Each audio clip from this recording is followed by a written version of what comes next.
Ave Maria, gracia plena, Dominus tecum, benedicta tu in mulieribus in benedictus fructus ventris tui, Iesus.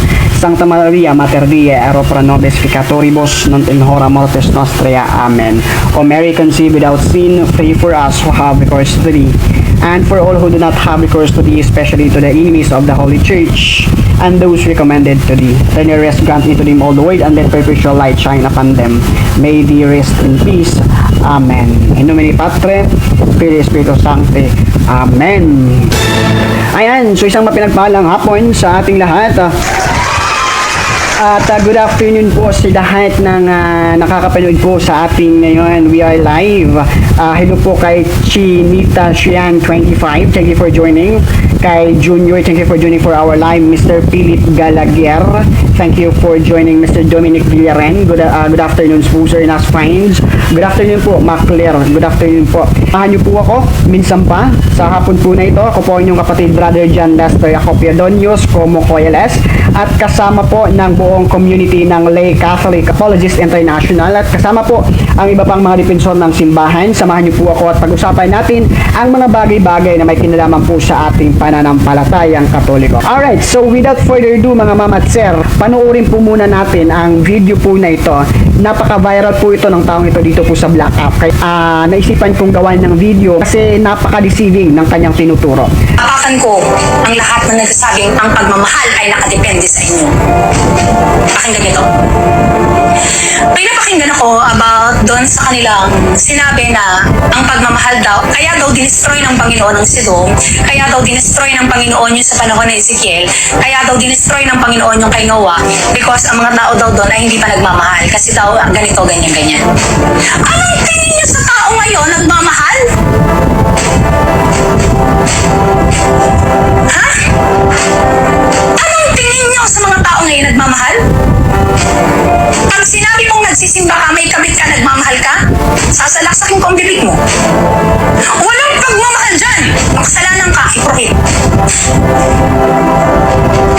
Ito pa. Ha? Pag same-sex, hindi makasalanan kung ikaw ay bading tomboy. Wala sa New Testament na sinabi na ang bading tomboy ay makasalanan. Ang ginagawa mo ang makasalanan. Okay? Hindi makasalanan ang pagiging bading o tomboy. Ang ginagawa ng iyong laman, lalaki sa lalaki, babae sa babae, yan ang makasalanan.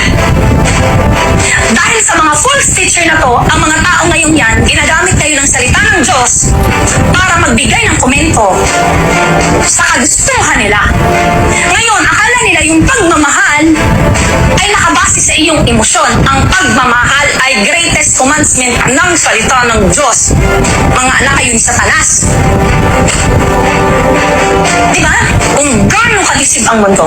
Bigyan po natin ng argumento at bigyan po natin ng reaction video ang video po na napanood po ninyo. I will do this for everyone, lalo na po sa mga kabataan at sa mga taong nakasunod sa kanya. Dahil sa sobrang dami na po naniniwala po sa kanya at napaka-deceiving po ng tao po na ito. Ang babae po na inyong napanood ay hindi po totoong babae.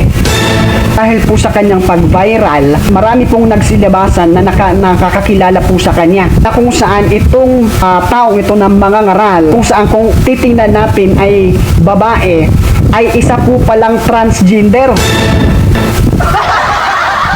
Marami pong mga tao na nakakakilala sa kanya, yung mga nag-feed ng mga information. So ito po yung unang screenshot, no, na kung saan nagbigay po ng information patungkol po sa taong ito. Isa po na nakakakilala po sa kanya na nagsasabi po na ang taong po na ito ay lalaki po talaga siya. Nakikita nyo po sa screen, ayan po yung mga information.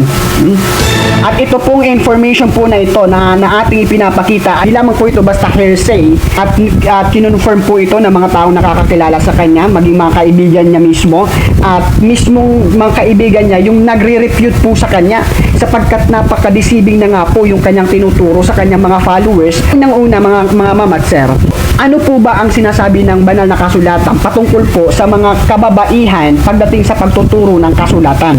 Ang sinasabi po kasi mga mama at sir sa unang Timoteo 2:11 hanggang 12 mga mama at sir, no? Basahin po natin yan. Ang sabi po dyan, ang babae ay matutong tumahimik na may buong pagpapasakop Hindi ko pinahihintulutan ang babae na magturo o magkaroon ng otoridad sa lalaki.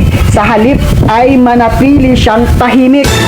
Napakaliwanag po mga mamatser. Hindi pinapahintulutan ang babae na mangaral at magturo ng salita ng Diyos. Basahin po natin yung unang Korinto 14 talata 34 hanggang 35. Sabi po riyan, isa pa pong magpapatunay, manahimik ang mga babae sa mga iglesia sapagkat hindi sila pinahihintulutang magsalita. Ano po ba ibig sabihin nito? Napawalang bisa ba natin or pinapawalang saysay ang kapangyarihan or role ng babae? Hindi po. Pero sa preaching and teaching ay hindi po maaaring magsalita ang babae. Sapagkat mga mamatser, meron po tayong tinatawag na complementarian. Pag sinabi pong komplementaryan mga mamatser, naniniwala po tayo na maaaring maglingkod ang kababaihan sa maraming paraan. Ngunit pagdating sa pangangaral at pagtuturo na may otoridad, sa buong kongregasyon ay para lamang po sa lalaking itinalagang pinuno. Batay po iyan sa ating binasa sa unang Timoteo at sa unang Korinto. Hindi makasalanan ang pagiging bading o tomboy. Ang ginagawa ng iyong laman, lalaki sa lalaki, babae sa babae. Now, this is not to personally attack you. Ito ngayon yung refutable. Sinasabi mo na kapag ikaw ay gumawa ng makalaman, nagkakasala ka na din. Paano yun ikaw mismo kung gumagawa ng kalapastangan? O bakit? Binago mo ang iyong kasarian eh. So, ibig sabihin kung naniniwala ka pala na pagpapakahulog sa makamundo at makalamang bagay ay kasalanan, pero ikaw mismo ay nagsisipagawa ka, ngayon, kayo mismo yung hipokrito. Ito po kasi ang sabi ng Biblia mga mamatser. Sa 22:5 ng Deuteronomio, sabi po ang mababasa, ang babae ay huwag magsuot ng nauukol sa lalaki, ni ang lalaki ay magsuot ng damit ng babae. Sapagkat sino mang gumagawa ng ganyan ay karumal-dumal sa Panginoong Diyos. Maliwanag po mga mamatser. Ikaw ay lalaki at pagsusuot pa lamang ng damit pang babae ay nagkakasala ka na at karumal-dumal sa Diyos. How much more kung babaguhin mo ang kasarian na ibinigay sa iyo ng Panginoon? Ngayon, kung mangangaral ka ng salita ng Diyos, pero ikaw mismo yung hindi tumutupad sa pinag-uutos ng Diyos, sino ngayon ang hipokrito? So, dito pa lang, kung yung identity mo pa lang ay meron ng issue, meron ng mali, lahat ng sasabihin mo ay sigurado na wala ka ng credibility. Meron po tayong sinasabi na falsus in uno, falsus in omnibus. Ibig sabihin, false in one thing, false in everything.